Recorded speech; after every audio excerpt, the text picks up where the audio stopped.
السلام عليكم ورحمة الله وبركاته. إن الحمد لله نحمده ونستعينه ونستغفره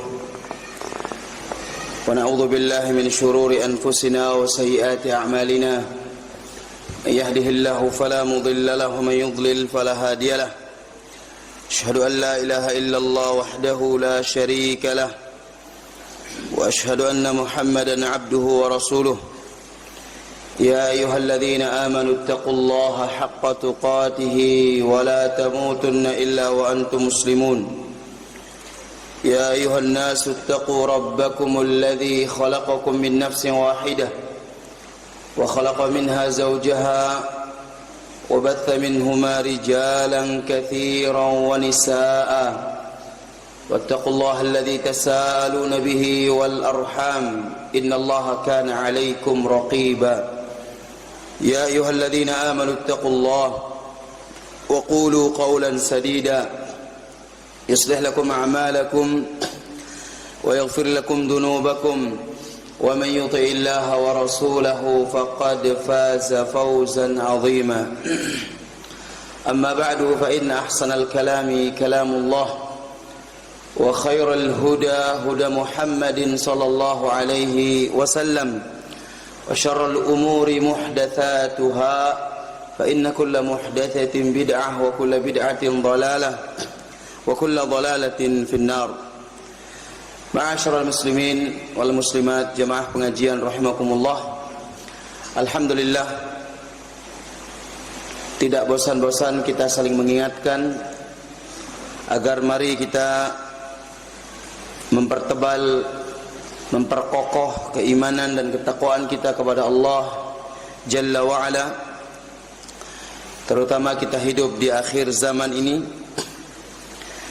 yang berbagai macam fitnah, godaan, baik itu fitnah syubhat maupun fitnah syahwat yang menimpa setiap kalangan dari manusia, tidak memandang apakah itu orang kaya atau orang miskin, tidak memandang apakah dia orang yang berilmu ataupun orang yang tidak berilmu, tidak memandang apakah dia seorang pimpinan ataupun dia rakyat biasa.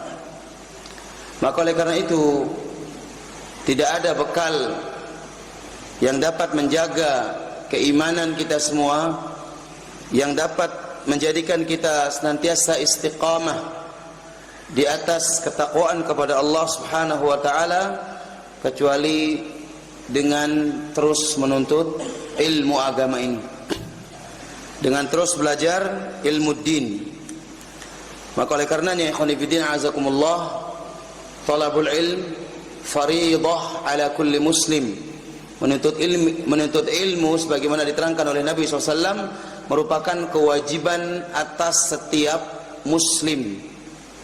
Artinya seorang muslim dituntut untuk terus menuntut ilmu agama, belajar dan belajar, menghadiri majlis ta'lim, membaca ayat-ayat Allah, membaca hadis-hadis Nabi SAW, dan juga bertanya kepada orang-orang yang berilmu. Sebagaimana Allah Subhanahu wa taala sebutkan dalam Al-Qur'an, fas'alu ahlad dzikri in kuntum la ta'lamun. Bertanya kepada orang yang berilmu, ahli dzikir, yakni ahli tafsir, ahli hadis, ahli fiqh, al-ulama ar-rabbani, para ulama-ulama yang mendidik umat ini di atas kebaikan. Kita bertanya kepada mereka kalau kita tidak mengetahui suatu perkara yang berkaitan dengan agama kita. Maka oleh karena itu ikhwan fillah azakumullah, diharamkan bagi seorang untuk jahil terhadap agamanya. Dan inilah yang merusak agama itu sendiri. Ketika orang jahil merasa dirinya pintar, dan ketika orang pintar tidak mau mengamalkan ilmunya, ini termasuk perkara yang dapat merusak agama ini. Sebagaimana dikatakan oleh seorang ulama yang bernama Muhammad ibnul Fadl rahimahullahu taala, dan ini dinukil oleh Ibnu Qayyim dalam kitabnya Miftah Darus Sa'adah, bahwa ada 4 golongan dari manusia ini yang merusak agama. Ya, ada 4 golongan dari kalangan manusia ini yang merusak agama. 4 jenis orang. Disebutkan oleh beliau rahimahullah, Muhammad bin Fadl rahimahullah. Yang pertama adalah orang yang sudah tahu ilmunya tapi apa? Tidak mengamalkan ilmu tersebut. Baik tidak mengamalkan untuk dirinya atau bahkan tidak mau mendakwahkannya dan mengajarkannya kepada manusia dengan berbagai macam alasan. Entah karena takut masyarakatnya, takut dikucilkan, takut kedudukannya turun, ya, dan lain sebagainya, ya, atau jabatannya akan dicopot dan seterusnya. Akhirnya dia tidak mendakwahkan ilmu yang benar tersebut yang sudah dia ketahui, baik bersumber dari Al-Quran maupun dari Sunnah Nabi Sallallahu Alaihi Wasallam. Jenis yang kedua adalah orang yang semangat beramal tapi tidak ada ilmunya. Ini lawan dari yang pertama. Yang pertama itu ada ilmunya tapi tidak mau diamalkan.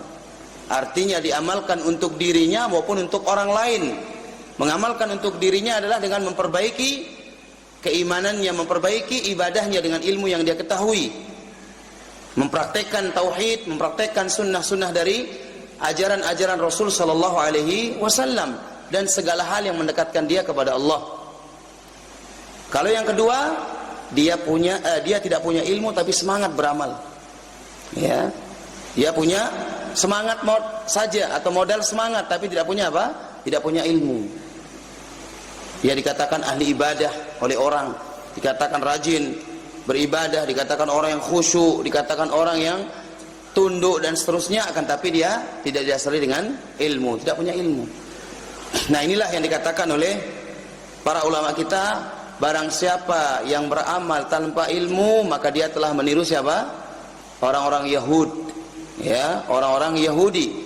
Yang disebutkan dalam surat Al-Fatihah adalah ghairil maghdubi alaihim, jalannya orang-orang yang dimurkai oleh Allah. Siapa mereka? Orang-orang Yahudi.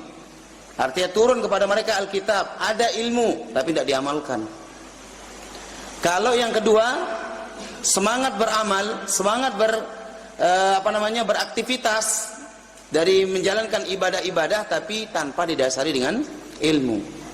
Dia nuah peduli kena atau ndik pegawaian, dia peduli. Yang penting beramal dan beramal. Sehingga yang ada hanya ikut-ikutan dalam beramal. Pokoknya menurut saya baik, menurut kebiasaan masyarakat baik, menurut adat istiadat baik, dikerjakan tanpa dia harus membahas, mencari tahu terlebih dahulu apakah ada dalil atau tuntunan dari syariat Islam melakukan hal-hal seperti ini.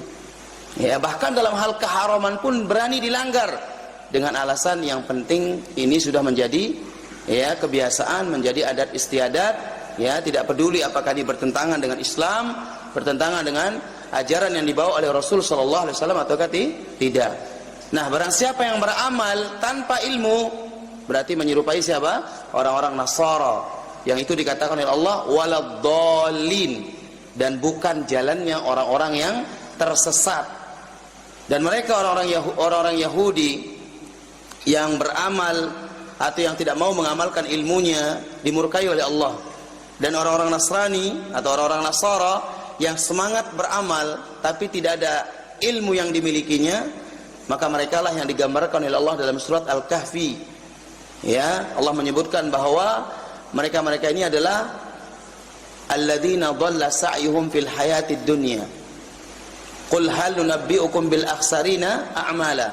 Katakan Muhammad, apakah kami akan memberitahukan kepada kamu orang-orang yang merugi dalam beramal? Jadi dia beramal tapi apa? Rugi.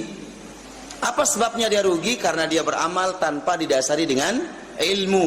Ilmu yang dimaksud di sini contoh tuntunan dari syariat Islam ataupun ajaran yang dibawa oleh Rasul sallallahu alaihi wasallam.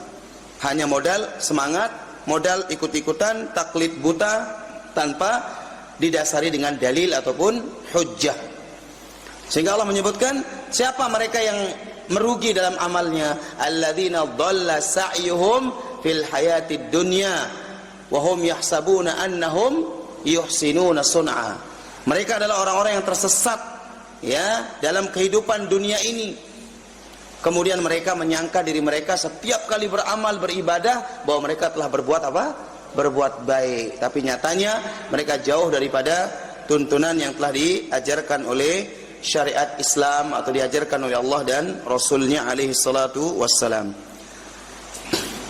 Kemudian kelompok yang ketiga atau jenis manusia yang ketiga yang merusak agama ini atau yang membuat manusia ini menyimpang dari jalan Allah Subhanahu wa taala dan Rasulnya adalah orang-orang yang tidak peduli dengan agama ini, tidak beramal, tidak punya ilmu, ya. Maka ini kata Ibnu Qayyim, mereka-mereka ini tak ubahnya seperti binatang ternak. Artinya dia hidup hanya untuk apa? Makan dan minum. Ya, makan dan minum. Dan itulah orang-orang kafir. Allah samakan mereka dengan binatang, bahkan mereka lebih sesat daripada binatang. Kenapa? Karena kalau manusia diberikan akal sehat untuk berpikir, yang dengannya Allah akan ya memberikan pahala, yang dengannya akal tersebut seseorang tercatat mendapatkan sebuah dosa atau tidak. Ya, ini akal ini penting sekali. Namun terkadang banyak orang mensalahgunakan akalnya.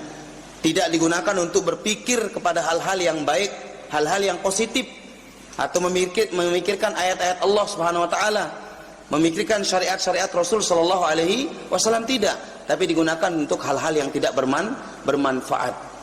Ya, maka oleh karena itu ikhwan fillah azakumullah, orang yang ketiga ini seperti yang disebutkan dalam Al-Qur'an surat Muhammad, walladzina kafaru yatamatta'un, dan orang-orang kafir kehidupan mereka hanya bersenang-senang kata Allah. Kemudian wa ya'kuluna kama ta'kulul an'am, dan mereka makan seperti makannya apa? Binatang. Itu orang kafir. Jadi berpoya-poyanya orang kafir sekarang kita lihat, bermegah-megahannya orang kafir, bermewah-mewahannya orang kafir, tidak lain dan tidak bukan itu semata-mata apa? Ya, mereka seperti binatang pada hakikatnya. Kemudian wan naru maswallahum. Allah tutup surat tersebut atau ayat tersebut dengan firman-Nya, wan naru maswallahum, dan neraka lebih pantas bagi mereka orang-orang kafir. Jadi ini orang yang kehidupannya tidak ada ibadah, tidak ada ilmu, tidak ada amal, pokoknya yang ada cuma apa? Berpoya-poya, yang penting makan, minum, ya, bersenang-senang dan seterusnya. Maka ulaika kal an'am bal hum adall. Mereka itu seperti binatang, bahkan lebih sesat dari binatang. Tentu kita waliyadzubillah tidak ingin seperti binatang para ikhwah sekalian, para jemaah sekalian, tapi kita ingin menjadi hamba Allah Subhanahu wa taala yang menjalankan tugas-tugas kita sebagai hamba Allah, yaitu beribadah hanya kepada Allah Jalla wa Ala. Kemudian yang keempat dari jenis dan golongan manusia yang merusak agama ini, sebagaimana disebutkan oleh Ibnu Qayyim dalam Miftah Darus Sa'adah tadi, adalah yaitu orang-orang yang menghalang-halangi manusia dari menuntut ilmu agama ini. Ya. Jadi yang keempat adalah manusia yang menghalang-halangi orang lain dari menuntut ilmu agama. Jadi berbahaya.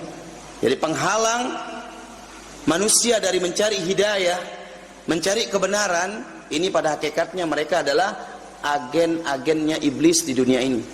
Ya, mereka adalah penolong-penolongnya syaitan di dunia ini. Pada Allah sebutkan dalam Al-Qur'an, ya inna syaitana lakum aduwwum mubin.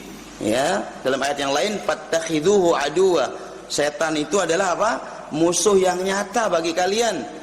Maka Allah sebutkan dalam ayat yang lain, jadikanlah setan itu sebagai apa? Musuh. Bukan kok kita menjadi ya agennya syaitan, artinya meneruskan perjuangan syaitan waliyadzubillah yang ingin menyesatkan manusia. Cukuplah ya abuna Adam, bapak kita Adam alaihissalam, Nabiullah alaihissalam, ya dibuat tergelincir oleh siapa? Oleh syaitan, dibujuk oleh syaitan, akhirnya terjatuh dalam perbuatan yang dilarang oleh Allah Subhanahu wa taala. Maka oleh karena itu kita harus pikirkan dan kita harus ingat terus bahwa setan ini tidak bosan-bosan untuk menggelincirkan manusia dari jalan yang benar. Ya, maka kewajiban bagi kita semua untuk terus belajar agama ini agar kita tidak termasuk 4 golongan manusia yang menyesatkan atau yang merusak agama ini. Jadi saya ulangi, 4 macam orang yang merusak agama ini, ya, yang disebutkan oleh Syekh Muhammad Ibnul Fadl rahimahullah dan dinukil oleh Ibnu Qayyim dalam kitabnya Miftah Darus Sa'adah. Yang pertama adalah orang yang tidak mengamalkan ilmunya. Siapapun mereka para jemaah, baik itu dia seorang tuan guru, seorang kiai, seorang ustaz, kalau sampai tidak mengamalkan ilmu yang sudah diketahui, ya, maka ini terancam bahwa dia termasuk orang-orang yang nantinya akan merusak agama ini. Jadi dia menyembunyikan suatu kebenaran, ya, dan orang yang menyembunyikan suatu kebenaran ini diibaratkan seperti apa? Setan yang bisu. Ya, jadi orang yang menyembunyikan kebenaran, tidak mau disampaikan, tidak mau dijelaskan kepada umat, ini kasyaitanil akhras, seperti apa? Setan yang bisu. Ya. Maka ini tidak boleh kita simpan ilmu tersebut, tapi kita ajarkan kepada manusia, kita sampaikan, terutama yang berhubungan dengan tauhid, yang berhubungan dengan keimanan, yang berhubungan dengan syariat-syariat Rasul sallallahu alaihi wasallam, maka harus disampaikan kepada umat. Yang kedua adalah orang yang hanya bermodalkan semangat dalam beramal, tapi tidak didasari di atas ilmu yang benar. Pokoknya beramal dan beramal. Mana menurut dia baik, dia amalkan. Mana menurut masyarakat baik, dia kerjakan. Padahal di sisi lain itu bertentangan dengan syariat Rasul sallallahu alaihi wasallam. Dan yang ketiga, mereka adalah orang-orang yang tidak beramal, tidak punya ilmu, dan tidak ada kepedulian terhadap ilmu dan amal. Hidupnya hanya makan, minum, senang-senang, berpoya-poya, dan mereka tak ubahnya seperti apa? Binatang ternak. Bahkan mereka lebih sesat dari binatang, sebagaimana disebutkan oleh Allah Azza wa Jalla perumpamaan-perumpamaan tersebut di dalam Al-Quran. Dan yang keempat adalah orang-orang yang menghalang-halangi manusia dari menuntut ilmu agama, ya, membuat penghalang-penghalang, ya, membuat isu-isu yang tidak baik, ya, membuat atau menghasut masyarakat, memprovokasi warga atau yang lainnya, sehingga seorang tidak mau menuntut ilmu agama, menakut-nakuti orang. Jangan pelajari Quran itu. Kalau dari ustadz itu jangan pelajari Quran itu, nanti kamu diajak kepada kesesatan.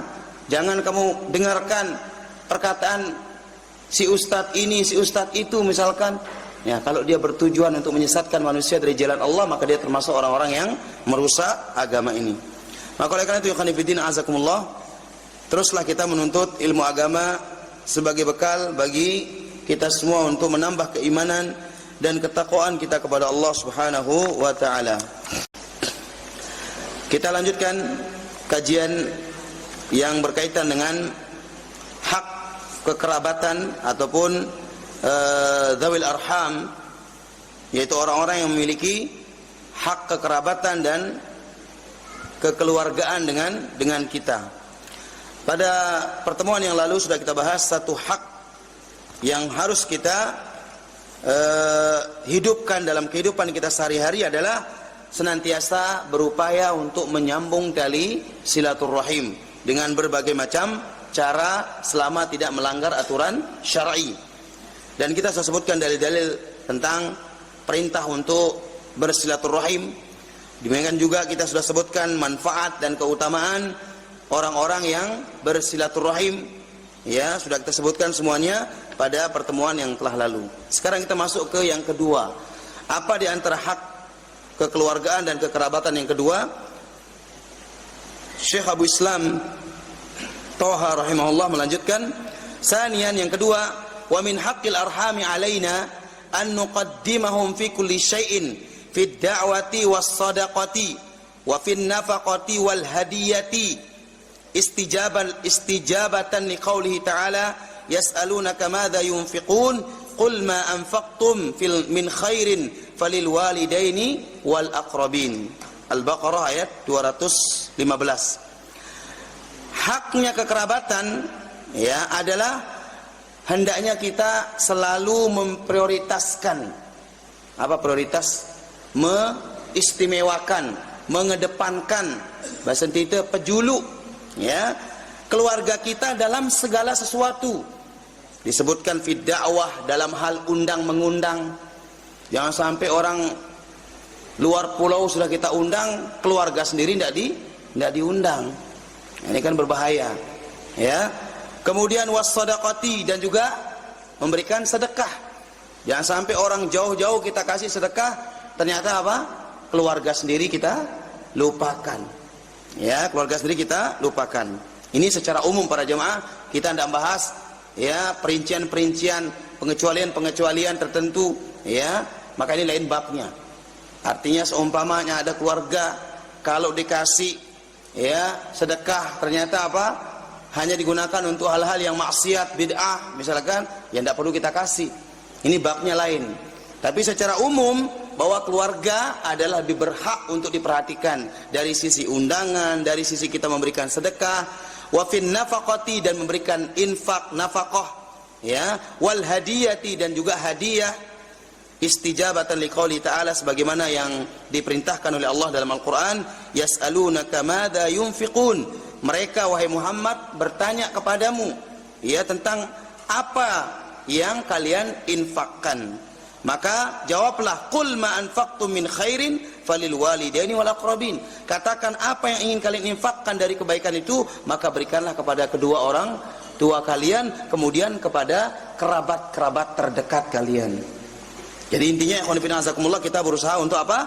Mengedepankan mereka dalam hal sedekah, dalam hal kita memberikan pemberian-pemberian, baik itu sifatnya hadiah ataupun nafkah ataupun ya oleh-oleh misalkan atau yang lainnya yang semisal dengan sedekah dan hadiah tersebut.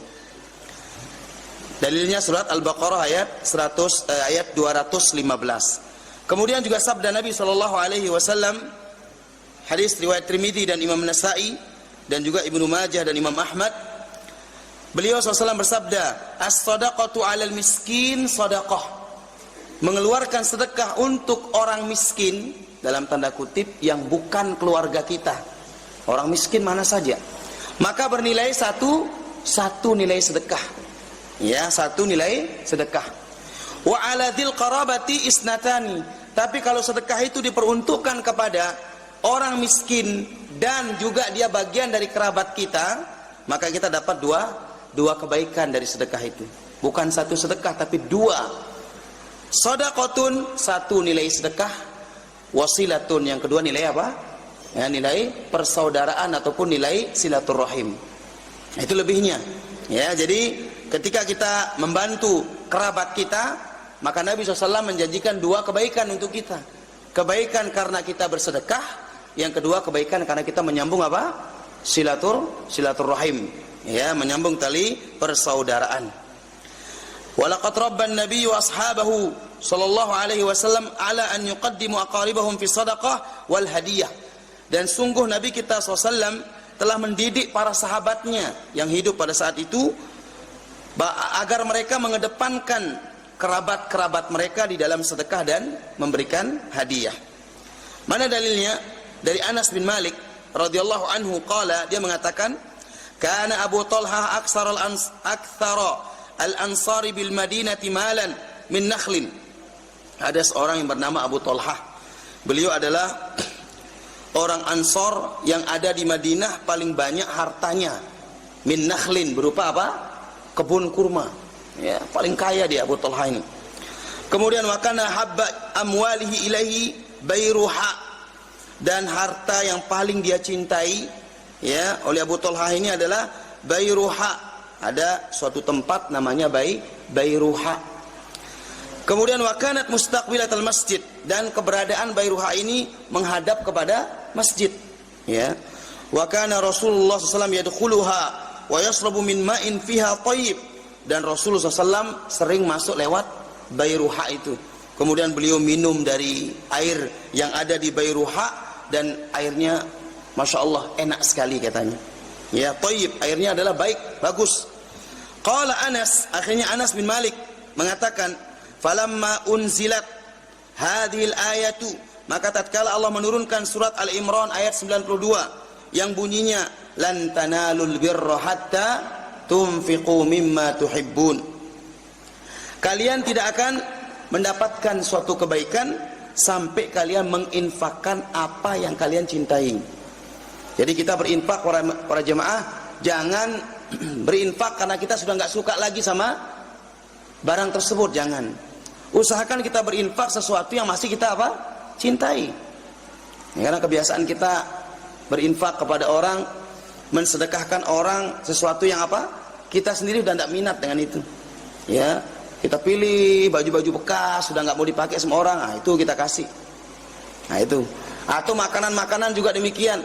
Kadang-kadang makanan yang sudah kita saja ukurannya tidak mau kita makan sudah malas kita lihat dia, entah karena perubahan yang terjadi di rasa, bau dan semisalnya, kemudian itu kita sedekahkan kepada orang. Maka Allah mengatakan lan tanalul bir hatta tunfiqu mimma tuhibbun. Kalian tidak akan mendapatkan kebaikan dari sedekah dan infak yang kalian berikan sampai kalian menginfakkan sebagian dari apa yang kalian cintai. Jadi kembali kepada kita para jemaah.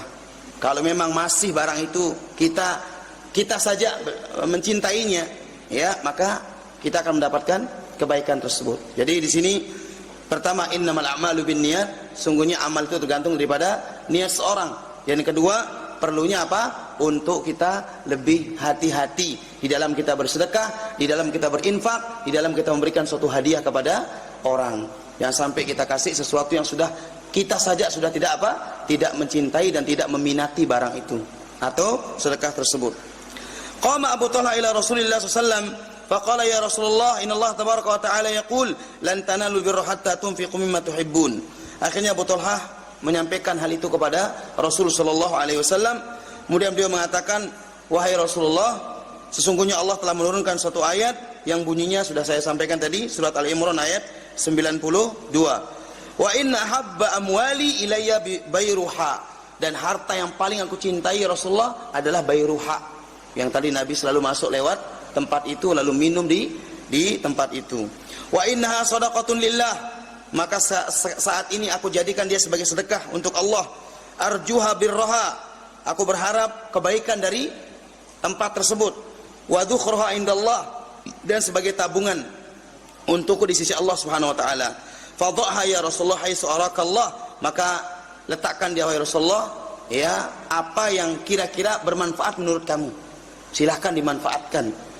Faqala Rasulullah sallam bakhin dzalika malun rabih.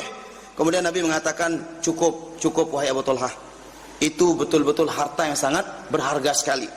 Waqad sami'tu ma qulta, dan aku sudah mendengar apa yang kamu utarakan tadi. Wah, dengarku wah penjelasanmu.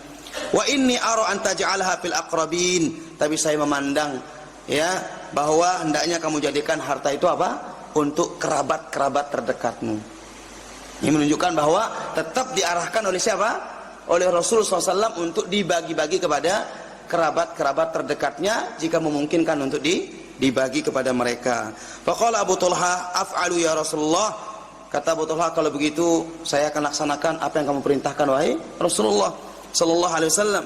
Faqassamaha Abu Talha fi aqaribihi wa bani ammihi. Akhirnya Abu Talha membagi-bagi bayruha tadi kepada siapa? Kerabat-kerabat terdekatnya dan juga kepada anak pamannya beliau radhiyallahu taala anhu. Nah, ini hadis diriwayatkan oleh Imam Bukhari dan Muslim. Ini sebagai satu gambaran para jemaah bahwa jikalau ada kerabat memang yang masih membutuhkan, keluarga kita terdekat masih membutuhkan, maka sebisa mungkin kita membantunya, karena sedekah kepada mereka ini bernilai sedekah dan juga bernilai apa? Silaturrahim. Wa hadha yadullu anna al-faqir al-qarib min al-insan aula min ghairihi li'annaha shadaqatun wasilatun.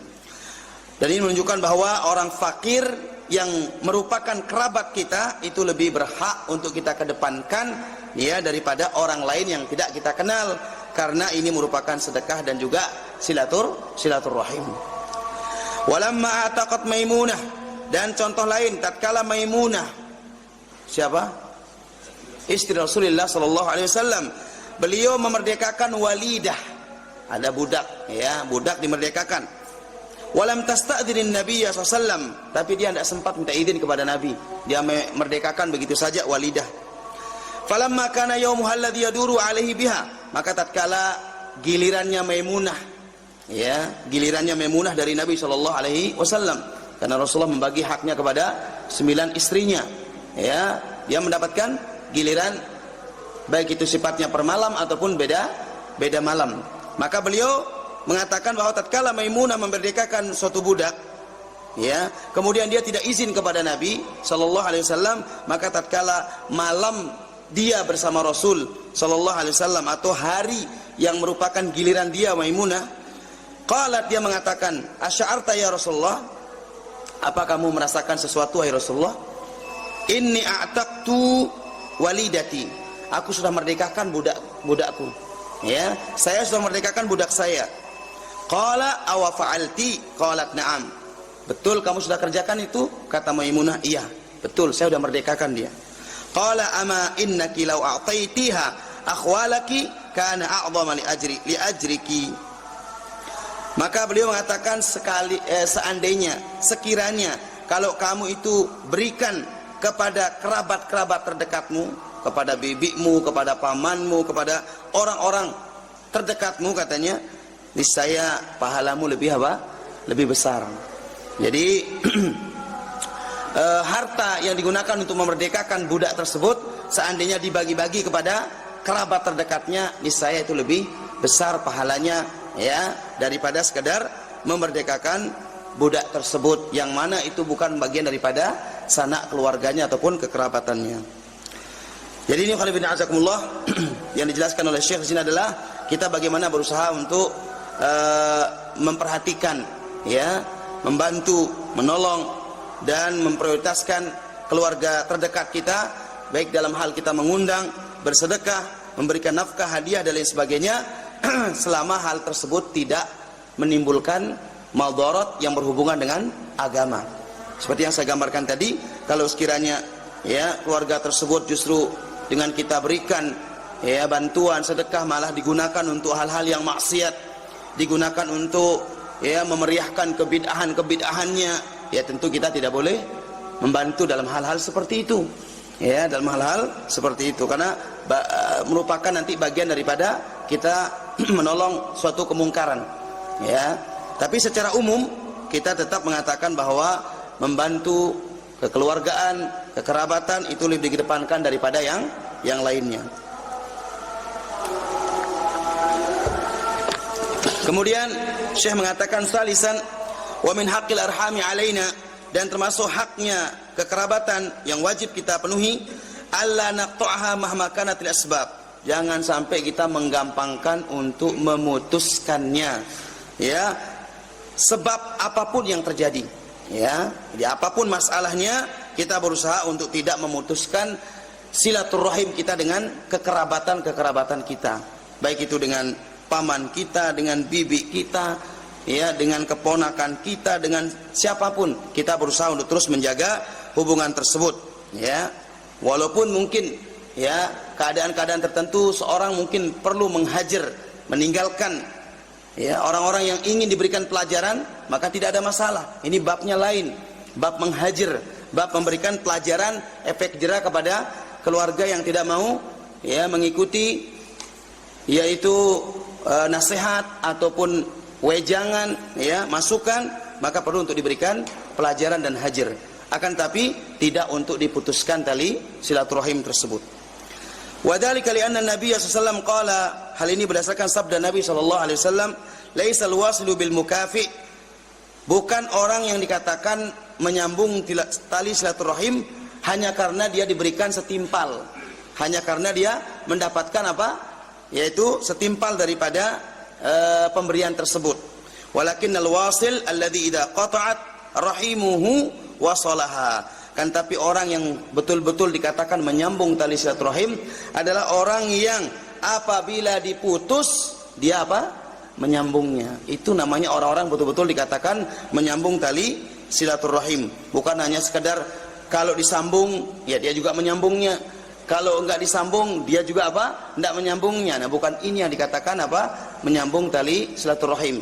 Tapi yang dikatakan menyambung tali silaturahim adalah apabila justru ada orang pihak ketiga yang berusaha untuk memutuskan dia dengan kekerabatannya, ya, atau yang lainnya, maka dia berusaha untuk menyambungnya.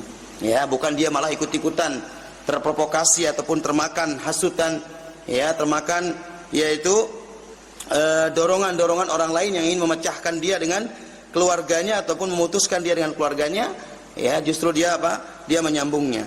Wa yaqulu Abu Dzar radhiyallahu anhu, dan Abu Dzar pernah berkata, semoga Allah meridhoinya, "Ausani Khalili sallallahu alaihi wasallam," kekasihku Nabi sallallahu alaihi wasallam pernah berwasiat kepadaku. Apa isi wasiatnya? An asila rahimi wa in adbarat, agar aku tetap menjaga dan menyambung tali silaturahim sekalipun dia apa? Dia berpaling dariku. Jadi tetap kita sambung sekalipun dia berpaling dari kita. Wa qala sallallahu li Uqbah bin Amir, dan juga Nabi SAW berkata kepada Uqbah bin Amir, "Ya Uqbah, wahai Uqbah, sil man qata'ak," sambung orang-orang yang memutus kamu. Sambung dia, kata Nabi sallallahu alaihi wasallam. "Wa a'ti man haramak," dan beri haknya orang-orang yang menghalangimu untuk memberikan sesuatu itu. Jadi ada orang tidak mau memberi kita, ya kita beri dia. Kalau ada orang menghalangi, kita justru apa? Kita fasilitasi, kita berikan. Wa a'rid 'amman zalamaka, dan berpalinglah kamu dari orang-orang yang berbuat zalim kepadamu. Ini 3 pesan dari Nabi sallallahu alaihi wasallam kepada Uqbah bin Amir. Wahai Uqbah, sambunglah orang yang memutus yaitu silaturahimmu, kemudian berilah orang yang justru menghalang-halangimu, kemudian dan berpalinglah dari siapa? Orang-orang yang berbuat zalim kepadamu. Kemudian beliau menutupnya di sini, walaqad harramallahu azza wa jalla qati'atar rahim, dan sungguh Allah telah mengharamkan memutuskan tali silaturahim. Wa hadzara wa tawa'ada al-qati'ina li arhamihim bin nar, bahkan Allah mengancam orang-orang yang menyengaja memutus tali silaturahim dengan apa? Dengan neraka.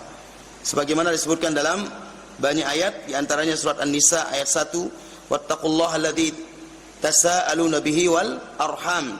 Ini perintah untuk menyambung silaturahim, dan hendaknya kita bertakwa dalam urusan silaturahim. Hati-hati jangan sampai kita memutuskannya.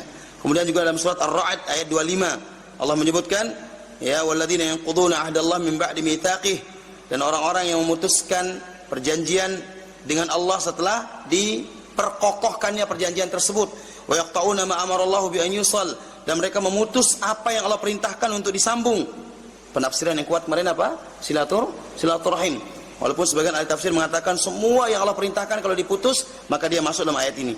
Wa yufsiduna fil ardi, dan mereka membuat kerusakan di atas muka bumi ini. Ulaika lahumul la'nah, mereka itu mendapatkan laknat dari Allah. Walahum su'ud dar, dan mereka akan diberikan tempat tinggal yang sangat jelek. Apa itu? Neraka, ya, su'ud dar yakni neraka. Kemudian juga Nabi sallallahu alaihi wasallam bersabda dalam banyak hadisnya, di antaranya la yadkhulul jannata qati'un, tidak akan masuk surga orang yang memutus tali silaturahim. Kemudian juga dalam hadis yang lain Nabi bersabda, salasatun la yadkhulunal jannah, 3 macam orang yang tidak akan masuk ke dalam surga. Artinya mereka apa? Disiksa terlebih dahulu. Ya, disiksa terlebih dahulu, kemudian baru mereka akan dimasukkan ke dalam surga. Siapa mereka? Mudminu khamrin, orang yang meneguk khamr atau orang yang kecanduan dalam meminum minuman yang haram. Wa qati'ur rahim, dan orang yang memutus tali persaudaraan ataupun silaturahim. Wa musaddiqun bis-sihr, dan yang ketiga adalah orang yang membenarkan apa? Sihir. Ya, 3 macam orang suka minum khamr, kecanduan. Yang kedua, wa qati'ur rahimin, dan memutus tali persaudaraan. Yang ketiga, wa musaddiqun bis-sihr, dan selalu membenarkan apa? Sihir. Ramalan-ramalan dibenarkan, ya.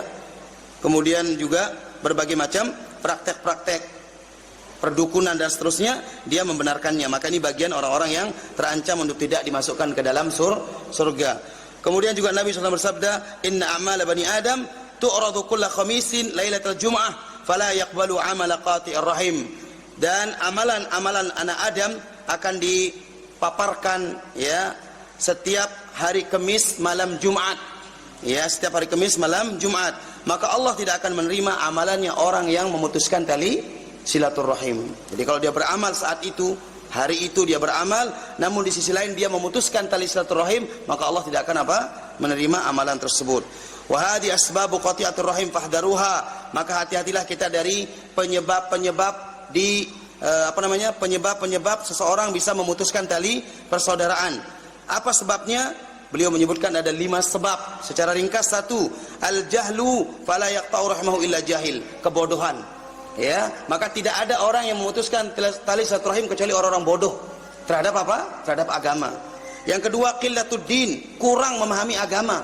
Yang ketiga, hubbud dunya wal istighalu biha, terlalu cinta sama dunia dan sibuk dengan urusan dunia. Akhirnya gara-gara dunia putus tali persaudaraan. Yang keempat, adz-dzulm wal jawr fil miras, ya, kezaliman dan juga sikap berlebihan dalam urusan warisan.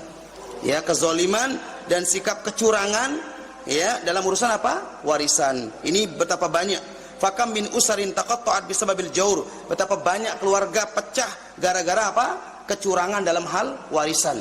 Ini kata Syekh, fahdharuha, maka hati-hati kita dari perkara yang keempat ini. Yang kelima, al-masyakilu zaujiyah. Yang kelima bisa jadi karena permasalahan rumah tangga. Ini kadang-kadang memicu, ya, perpecahan. Si ini membela istri, si itu membela suami, si ini membela mertua, si ini membela, akhirnya terjadi perpecahan. Ya, kemudian silaturahim kadang-kadang terputuskan gara-gara perkara ini. Fattaqullah ya ibadallah, maka nasihat saya, bertakwalah wahai hamba Allah. Wa'lamu annakum an hadid dunya rahilun, ketahuilah kalian ini akan semua meninggalkan dunia ini. Wa amama rabbikum waqifun, dan di hadapan Allah kalian akan berdiri nanti. An arhamikum satus'alun, dan kalian akan ditanya tentang kekerabatan kalian. Faman alima annahu ila Allahi raji'un wa amama Allahi waqifun wa an rahimihi mas'ulun falyu'idda lis-su'ali jawaban minal an. Siapa yang sudah tahu dirinya akan kembali ke Allah, meninggalkan dunia ini dan berdiri di hadapan Allah dan akan ditanya tentang keluarga, kekerabatannya, maka siap-siaplah menyiapkan jawaban dari sekarang. Ya, wa'lam annahu kama tadinu tudan, dan ketahuilah apa yang kalian perbuat maka demikianlah kalian akan dibalas. Allahumma raddal Islam ila dinika raddan jamilan wa waffiqil muslimin fi kulli makan wa sil baina arhamihim fi kulli waqtin wa fi kulli zaman wa fi kulli hal.